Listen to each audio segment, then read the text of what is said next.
Santa said you'd help, the little girl whispered, handing the CEO her mother's termination letter on Christmas Eve.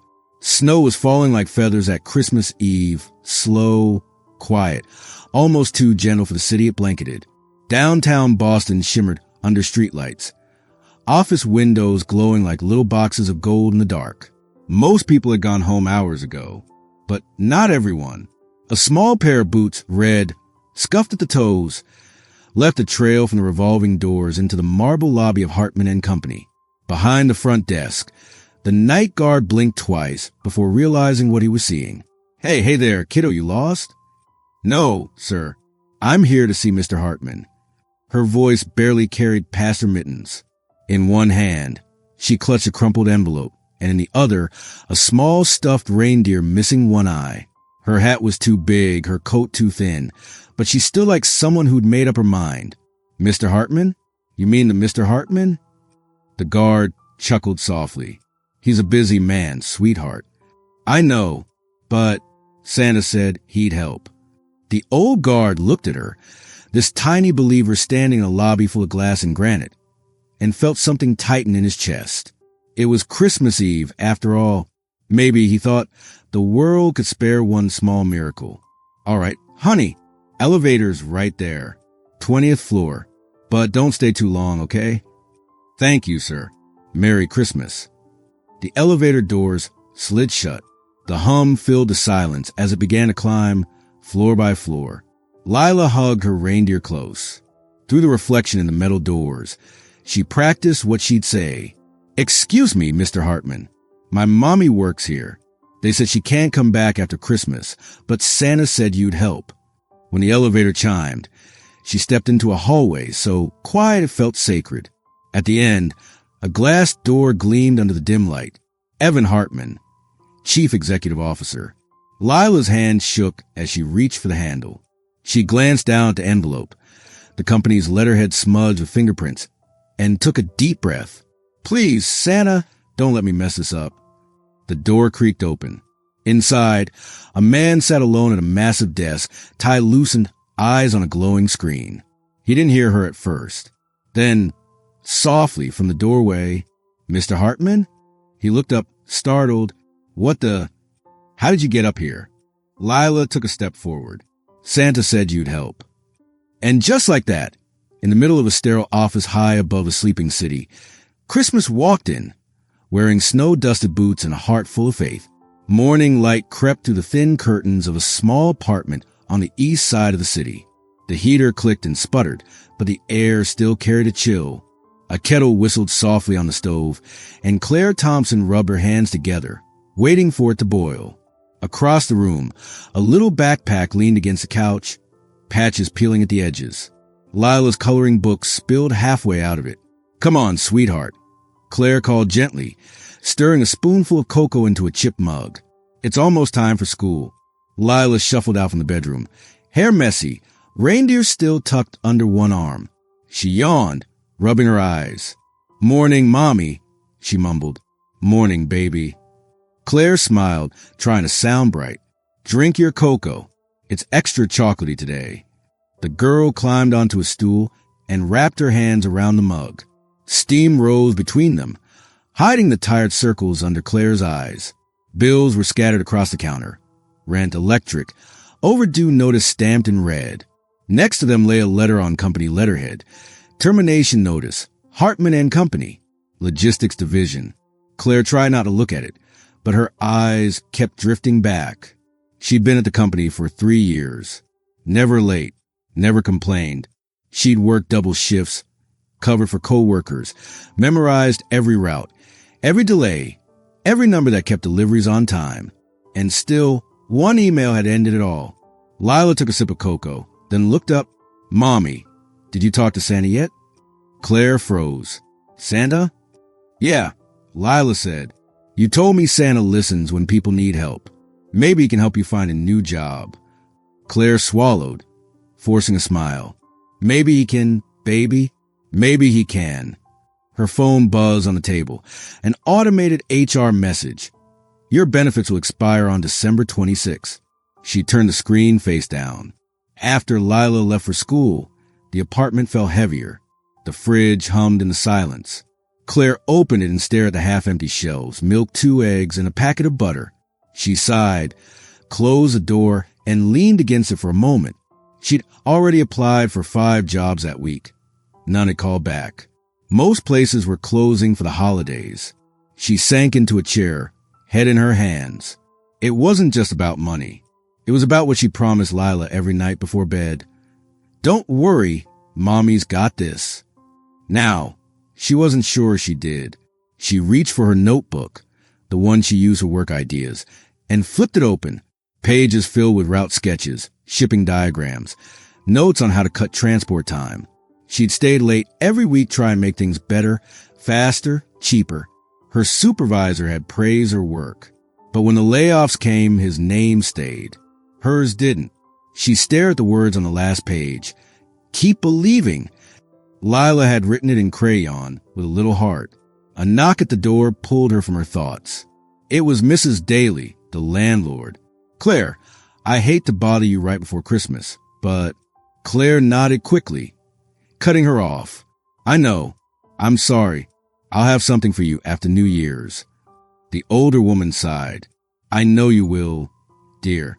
I'm just running out of room to bend the rules. When she left, Claire closed the door quietly and let her forehead rest against the wood. Her eyes stung, but she wouldn't cry. Not yet. She walked back to the table, sat down, and looked at the termination letter again. The words blurred a little, her hands trembling as she folded it neatly and tucked it into an envelope. Something told her she might need it later.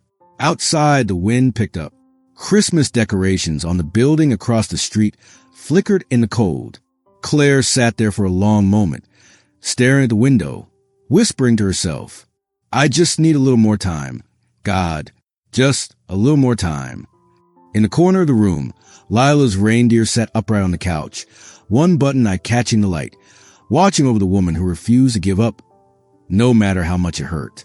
Afternoon light was fading into a gray winter sky when Claire came home from another long, hopeless day of job hunting. Her boots left wet prints on the kitchen floor, and her coat dripped snow onto the linoleum. She dropped her bag by the door and sank into a chair, staring at the wall. No calls, no emails, nothing. The world seemed to have shut its doors early for Christmas, and she was standing outside, shivering. Lila looked up from the floor where she was coloring, her small voice breaking the silence. Mommy, you look tired. Claire forced a smile. Just a long day, baby. Mommy's fine. Did someone call you for a job? Not yet, Claire said softly. But maybe tomorrow. Lila set down her crayon, studying her mother with wide, careful eyes. You always say maybe tomorrow. The words hit harder than they should have. Claire reached out, brushing a strand of hair from her daughter's face.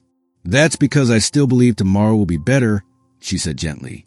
And you should too. She stood and went to the counter, scrolling through her phone to check her email. One new message blinked at the top. HR Department, Hartman and Company. Her breath caught. She opened it fast. It wasn't what she hoped for. The message was short, cold, and final. We have processed your termination. Your position has been permanently closed. Thank you for your service. Claire's hand trembled. She closed the phone, staring at the counter, her eyes unfocused. Lila watched quietly, sensing the shift in the air. Mommy, did something bad happen? Claire shook her head quickly, forcing a breathy laugh. No, sweetheart, nothing bad. Her voice cracked slightly. I just have to figure out a few things. She turned away before Lila could see the tears forming. That night, Claire tucked her daughter into bed, reading a story out loud even though her voice was barely holding steady. Lila's head rested against her shoulder, her tiny hand wrapped around her mother's fingers. Mommy, if you lose your job, does that mean Santa can't find us? Claire's heart twisted. No, baby. Santa always finds good people. Lila nodded slowly, yawning. Then I'll tell him to help you. Claire kissed her forehead. You do that, my brave girl. When Lila finally drifted off, Claire sat by the window, staring at the city lights below. Her phone lay beside her, screen cracked, battery nearly dead. She wanted to write one more email to someone, anyone, but she didn't even know who would care. She opened the draft anyway. To HR@heartmanco.com subject. Appeal for reconsideration. She typed for almost an hour, trying to sound professional through exhaustion. She told him she loved her job, that she had ideas to improve delivery efficiency. She promised to work any shift, take any cut, anything to keep providing for her daughter. She read it twice before hitting send. Her eyes stung as she whispered to herself, "Please, just someone read it." The clock on the wall ticked past midnight. Snow began to fall again outside, covering the city in silence. Claire fell asleep on the couch, arms wrapped around her laptop. In the soft glow from the window, a small figure moved quietly across the living room. Lila, still in her pajamas, tiptoed to the counter. She saw the folded termination letter sitting there, the one with her mother's name on it, and picked it up carefully. She held it against her chest and looked toward the window, whispering, "Don't worry, Mommy. I'll fix it." Santa said he'd help. She slipped her little reindeer toy into her coat pocket, put on her boots, and opened the door as quietly as she could. The hallway light flickered above her as she stepped out, clutching the envelope tightly. Down on the street, the snow was still falling, soft and steady. The city looked bigger than ever, but Lila didn't flinch. She pulled her hat down over her ears, took a deep breath, and started walking, small footprints disappearing behind her in the snow. Her mother was still dreaming on the couch when the apartment door clicked shut. The elevator door slid open with a soft chime, spilling warm light onto the quiet marble hallway. Lila stepped out slowly, her breath fogging in front of her as she clutched the envelope against her chest. The floor was so shiny she could see her reflection in it. Tiny boots, red scarf, and a face that tried hard to be brave. At the far end of the corridor, a single door glowed with soft amber light from underneath. The sign beside it read, Evan Hartman, Chief Executive Officer. She took a deep breath and whispered to herself, "You can do it, Lila." Santa said he'd help. Inside, Evan Hartman sat behind a wide desk littered with papers and a half-finished cup of coffee. His tie hung loose, sleeves rolled up, the blue light of his computer screen washing over his tired face. The city stretched endlessly beyond the window, cold and glittering. He rubbed his eyes, muttering to himself, "Why am I still here?" He didn't hear the soft knock at first. Then, again, 3 small taps. He frowned and looked toward the door. "Yes? Come in." Nothing. He stood up, confused, and crossed the room. When he opened the door, no one was there, just the empty hallway. He was about to close it when he looked down. A little girl stood there, her cheeks pink from the cold, clutching an envelope with both hands. "Hi," she said softly. Evan blinked. Where did you come from?" "The building's closed." "I took the elevator," she said simply. He stared at her, caught between concern and disbelief. "You took the elevator?" She nodded, serious. "Yes, sir. The man downstairs said I could." Evan exhaled and stepped aside. "Come in before you freeze." She shuffled in slowly, snowflakes melting in her hair. "What's your name?" "Lila," she said, her voice small but sure. "Well, Lila, it's very late. Do your parents know you're here?" She hesitated. "Mommy's home. She doesn't know I came." Evan frowned. "You shouldn't be wandering the city alone. It's dangerous." "I had to," she said, eyes dropping to the floor. "Santa said you'd help." That stopped him cold. "Santa said I'd help?" She nodded and held out the envelope with both hands. "It's about my mommy. They said she can't come back after Christmas. But Santa told me you're nice inside. Maybe you forgot." Evan took the letter slowly. It was crumpled, a little damp from melted snow. When he saw the company logo at the top, his stomach tightened. He unfolded it. Termination notice. Claire Thompson. He recognized the name. Logistics clerk. One of the many positions they'd eliminated this month. He looked up, his voice softening despite himself. "Your mom works here?" "Worked," Lila corrected quietly. "But she loves her job. She said she helps trucks get where they're supposed to go." Evan leaned back against his desk, studying her. The way she spoke, matter of fact, with a kind of pure sincerity that disarmed him, reminded him of someone he used to know, maybe himself a long time ago. And why did you come all the way here, Lila? She fidgeted with her mittens. Because Mommy was sad. She tries not to cry, but she does sometimes. I thought maybe if I gave you this. She held up the letter again. You could fix it. You're the boss, right? Evan exhaled slowly. Yes, I'm the boss. Then you can help, she said, with the simple certainty of a child who still believed the world could be fair. He didn't answer right away. He looked at her, this little girl who should have been home, tucked in bed, not standing in an office tower, asking a stranger to save her mother's job. Finally, he crouched down so they were eye to eye. Lila, do you know it's Christmas Eve? Yes. And you came all the way here just to bring me this letter? Yes, sir. He shook his head slowly. That's very brave of you. She smiled a little. Santa said if I really believe, good people will listen. Something in him cracked then, a small, quiet thing that had been sealed shut for years. He didn't know what to say, so he didn't say anything at all. Instead, he walked to the window and looked out over the city. The streets below were empty, lined with twinkling lights. For a long moment, the only sound in the office was the soft tick of the clock on the wall. When he finally turned back, Lila was standing by his desk, staring curiously at the family photo on it. A younger Evan with a woman and a boy about her age. Is that your family? She asked. He hesitated. It was... Oh, she said quietly. I'm sorry. He nodded, his throat tightening. Me too. She didn't ask any more questions. Instead, she climbed onto the visitor chair and swung her legs, waiting patiently, as if she knew he'd come around. Evan looked at the termination letter again. He didn't know what he was going to do yet, but for the first time in a long while, he felt something other than exhaustion, something small and unfamiliar. Maybe it was hope, and it had just walked into his office in snow-dusted boots, holding an envelope and a broken reindeer. Claire burst out of the elevator, snow melting on her coat, panic in her eyes. Lila, she gasped, rushing to her daughter, who swung her legs from the visitor chair. Mommy, Lila cried, holding the crumpled termination letter. Claire scooped her up, heart pounding. Oh my God, baby, you can't just... Her voice cracked. You're supposed to be home. I had to, Lila whispered. Santa said you'd help. Claire froze, realizing what her daughter had done. She turned to see Evan Hartman, CEO, standing calmly, holding the letter. I'm so sorry, Claire stammered. She wasn't supposed to. Evan raised a hand. It's okay.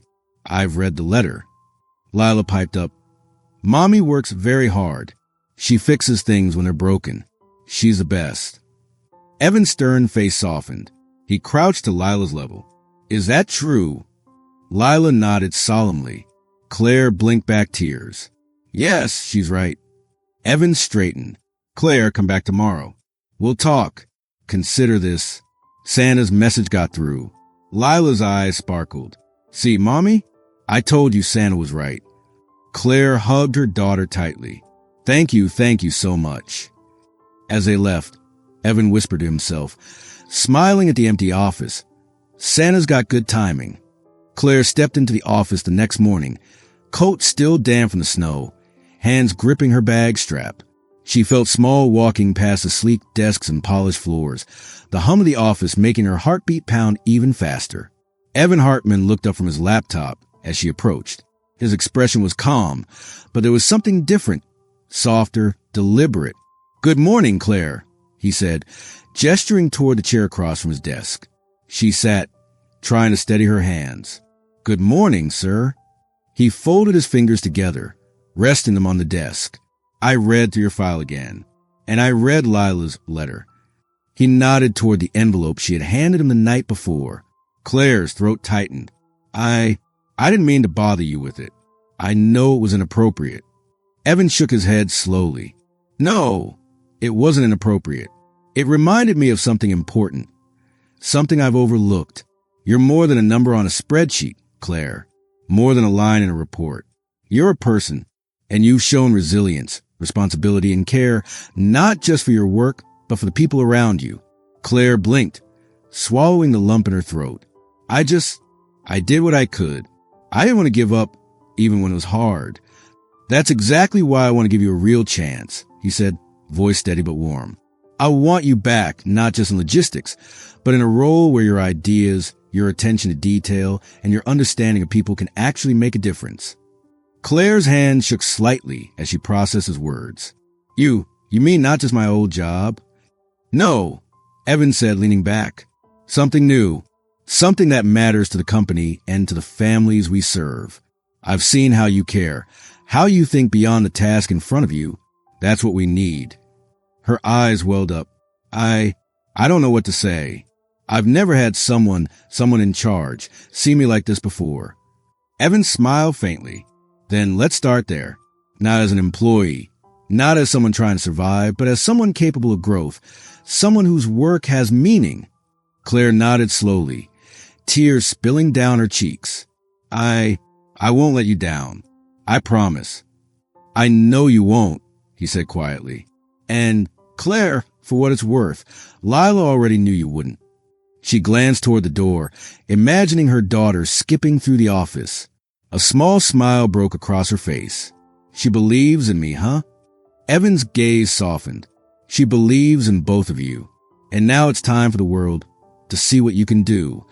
Claire inhaled deeply, feeling a weight lift off her shoulders. For the first time in months, she felt like she belonged, not just as a worker, but as someone capable, seen, and trusted. Thank you, she whispered. Evan nodded. Welcome back, Claire. Let's make this Christmas one to remember, for all the right reasons. Claire stood in the small break room, the hum of the coffee machine filling the quiet space. The envelope from the previous night still lay on the counter, folded neatly, a reminder of how close she had come to losing everything. She traced the edge with her finger, thinking of Lila's hopeful face, the small voice that had said, Santa said you'd help. Her phone buzzed. A message from HR. Report to your old desk. Immediate start. Claire's chest tightened. Her old job offered security, familiarity, something predictable. But it wasn't enough. Not after last night. Not after seeing how someone finally believed in her. She leaned against the counter, eyes closing. Do I take the safe route or do I trust him? The office around her moved with quiet efficiency. Colleagues passed by, some glancing her way, curiosity and speculation in their eyes. She felt their judgment like a weight, but also their expectation. Someone who could rise above, someone who could make a difference. Evan's voice came softly from the doorway. Claire. She looked up. He stepped in, hands in his pockets, a faint smile on his face. I know HR sent you a message, but I want you to make the choice yourself. Claire swallowed, feeling the lump in her throat. The safe route is easy, but it isn't what I want. It isn't what I believe in. Evan nodded. Then follow your instincts. You've already proven you can handle the hard things. She took a deep breath, feeling the tension in her shoulders slowly ease. I want to do this. I want to help, to create something that matters. Not just for me, but for families like mine, like Lila's. Evan's eyes softened. Then that's the choice I hoped you'd make. Claire felt a wave of relief, mixed with pride, and glanced at the envelope again. Lila's faith, her courage, had carried her here. I won't let you down, Claire said quietly, but firmly. You never did, Evan replied, straightening. Now let's get to work. Outside the window, snow began to fall again, soft and steady, covering the city in white. Claire stepped forward, heart lighter, carrying not just papers or reports, but a newfound sense of purpose. And in that quiet moment, she realized that sometimes the hardest choice, the choice to believe, to risk, to step forward, is the one that brings the most joy. She returned to her desk, opened her notebook, and began writing, planning, dreaming, not just as a worker, but as someone who mattered. This Christmas, she had made her decision, and it was hers. That evening, Claire and Lila trudged up the snowy sidewalk, Lila's small boots leaving tiny prints in a fresh layer of snow. Claire's coat was damp, her gloves soggy, but she didn't care. Her thoughts kept returning to the day's events, the way Evan had believed in her, the choice she had finally made. When they reached their apartment door, Claire noticed a small box sitting on the mat. Wrapped in brown paper with twine, it looked simple, but in the quiet of the falling snow, it felt magical. On top was a white envelope, handwritten in neat letters. To Lila, from Santa's friend. Lila gasped, "Mommy, look." Claire knelt down, her hands trembling slightly as she untied the twine. Inside was a small teddy bear, wearing a tiny scarf and a little red vest, carefully stitched. Lila's eyes widened, and she hugged it to her chest. It's him. Santa's friend," she squealed, spinning in a small circle. Claire opened the envelope and unfolded the note. In crisp blue ink, it read, "To the bravest little girl I've ever met, thank you for reminding us all what matters. Enjoy some treats for you and your mommy." Inside the box, folded neatly, was a grocery gift card, enough for a full 2 weeks of food. Claire's throat tightened and she blinked back tears. Not pity, not charity, but a gesture of kindness, of recognition, of seeing her struggle and responding with heart. Lila hugged Claire, face pressed into her coat. "See, Mommy? Santa's friend really did help." Claire laughed softly, tears slipping down her cheeks. "Yes, sweetheart, he did. And maybe he helped me, too." They settled onto the couch, Lila clutching her new bear, Claire holding the note and gift card like a small treasure. Outside, the snow fell steadily, quiet and soft, covering the city in a blanket of calm. For the first time in years, Claire felt seen, truly seen. "I don't feel invisible anymore, Lila," she whispered, brushing a wet curl from her daughter's forehead. Lila yawned, snuggling against her mother. "Good, 'cause Santa said we're important." Claire smiled, holding her daughter close. The warmth of the apartment, the soft glow of the Christmas lights, and the tiny bear in Lila's arms made the cold, harsh world outside feel far away. And in that quiet moment, Claire let herself believe in something she hadn't allowed herself to hope for in a long time. That kindness could still find you, even on the hardest of days. "Thank you," she whispered again, this time to the unknown friend who had delivered the gift and to the little girl who had reminded her of hope.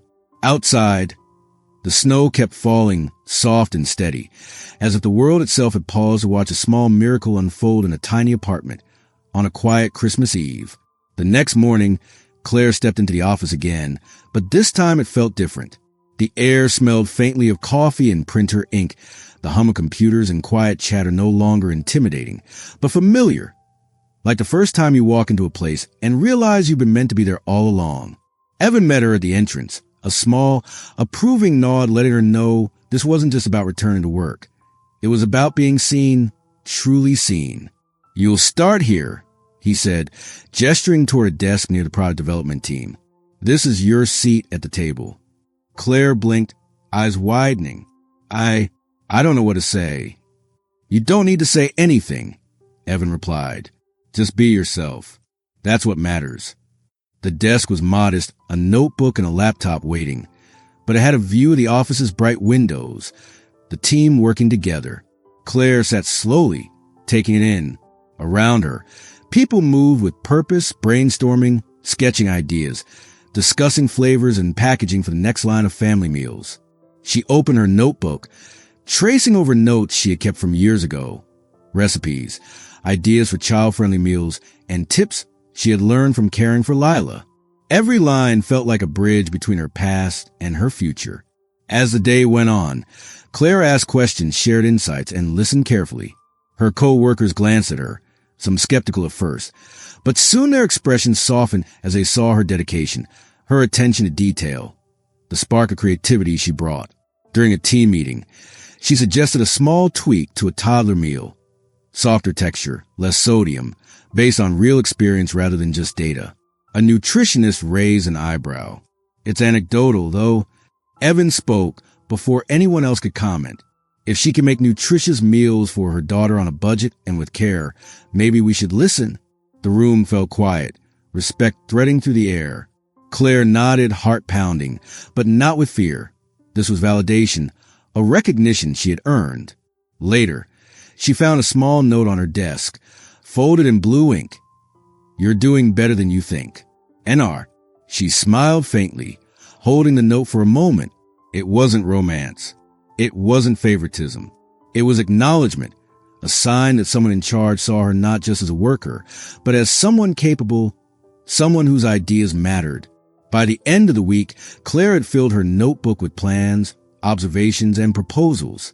She stayed late, sometimes helping a colleague rebuild a file or refine a concept. The spark inside her, the one she thought had faded when Lila was just a tiny child needing her constant care, was alive again. And in the quiet moments, when she glanced at Lila's crayon drawing taped above her new desk, she felt a deep, steady certainty. She belonged here. She had earned her seat at the table. Outside, snow dusted the city rooftops, but inside, Claire had warmth, purpose, and a place where her work and her heart could finally matter. 1 year later, winter returned. Snow glinting on rooftops, streets glowing with holiday lights. Inside the headquarters, warmth and laughter filled the air.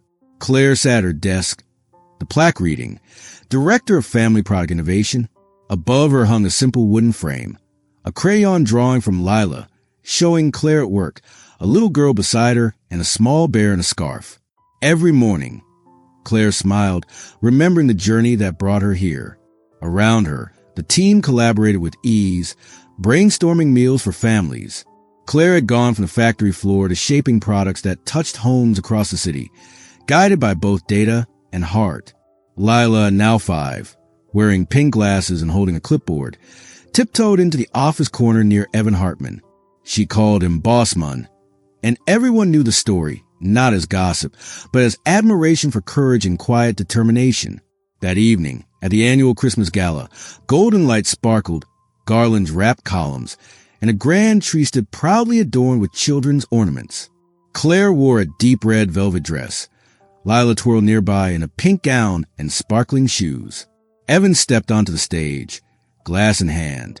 1 year ago, a little girl in a pink dress walked into my office on Christmas Eve and asked me not to fire her mother. That child reminded me what resilience looks like. That trust isn't a metric. It's a choice. Here's to people who never give up. Applause filled the room. Claire blinked back tears. Lila clapped, sensing the magic of the moment. Later, snow fell softly outside as Claire, Lila, and Evan walked beneath the holiday lights. Lila held both their hands. "Mommy, do we have a family now?" she asked. Claire glanced at Evan. He smiled gently. "We always did, sweetheart. We just needed to find it." Lila beamed. Beneath the falling snow, they had found more than hope. They had found home. Somewhere, Santa smiled, knowing he'd been right all along. If this story warmed your heart, please like and subscribe to Heartfelt Tales TV for more emotional stories that touch the soul.